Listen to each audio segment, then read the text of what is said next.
الحمد لله رب العالمين والصلاة والسلام على أشرف الأنبياء والمرسلين نبينا محمد وعلى آله وصحبه أجمعين.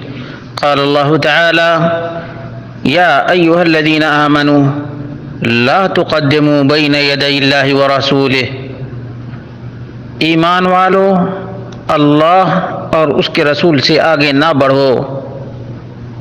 یہ وہ فرمان ہے جس کو صحابہ کرام نے سمجھا اور اللہ اور اس کے رسول کی تعلیمات پر اکتفا کیا. احداث فی الدین اور ابتداع فی الدین سے محفوظ رہے. آج یہ رمضان 1442 ہجری کا موقع ہے. واٹس ایپ، فیس بک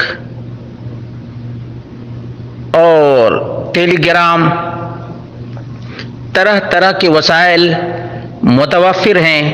لوگ اپنی طرف سے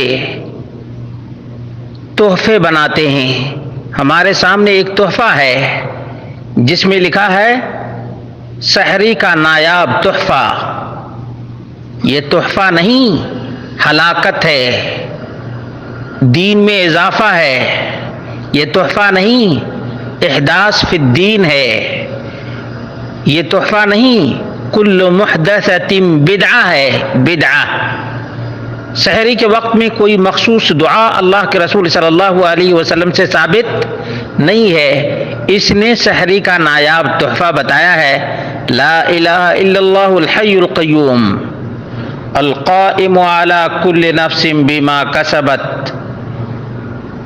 سلطان مدینہ صلی اللہ علیہ وسلم نے فرمایا، جو کوئی اس دعا کو سحری کے وقت 7 مرتبہ پڑھے گا، اللہ عز و جل ہر ستارے کے عوض میں اس کے گناہ کو معاف کرے گا. اور نہ جانے کیا کیا لکھا ہے. جھوٹ ہے.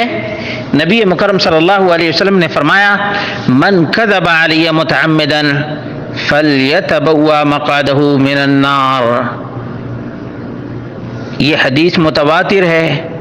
جس نے جان بوجھ کر نبی مکرم صلی اللہ علیہ وسلم پہ جھوٹا تومار باندھا، اسے اپنا ٹھکانہ جہنم میں بنا لینا چاہیے. اس لیے جس نے سحری کا نایاب تحفہ کریٹ کیا ہے، اسے یا تو توبہ کرنا چاہیے یا جہنم میں اپنا ٹھکانہ بنائے رکھنا چاہیے.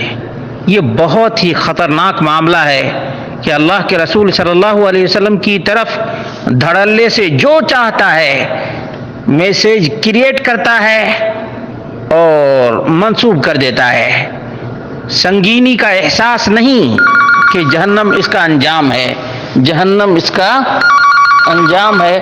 اللہ رب العالمین ایسے لوگوں کو سمجھ عطا فرمائے. یہ بہت سنگین معاملہ ہے اور اس کا انجام بہت ہی خطرناک ہے. اللہ کے رسول صلی اللہ علیہ وسلم سے یہ بات مروی ہے کہ رسول اکرم صلی اللہ علیہ وسلم نے فرمایا: ينزل ربنا تبارک و تعالی کل لیلۃ الی السماء الدنیا.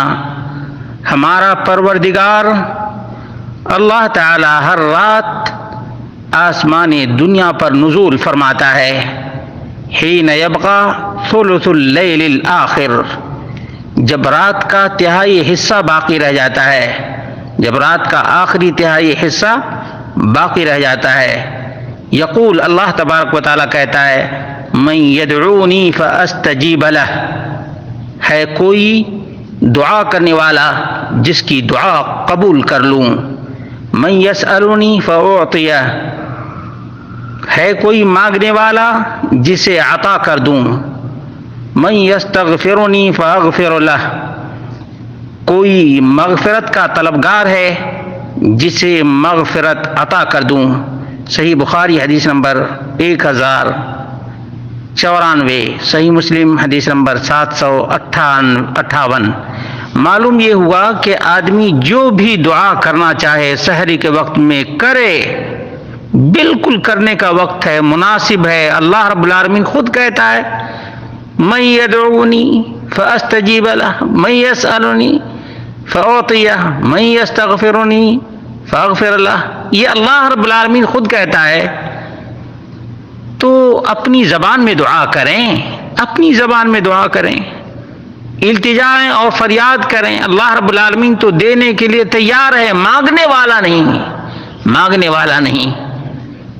تو اس ناہنجار کو نایاب تحفہ بنانے کی ضرورت کیا تھی؟ اللہ رب العالمین سمجھ عطا فرمائے.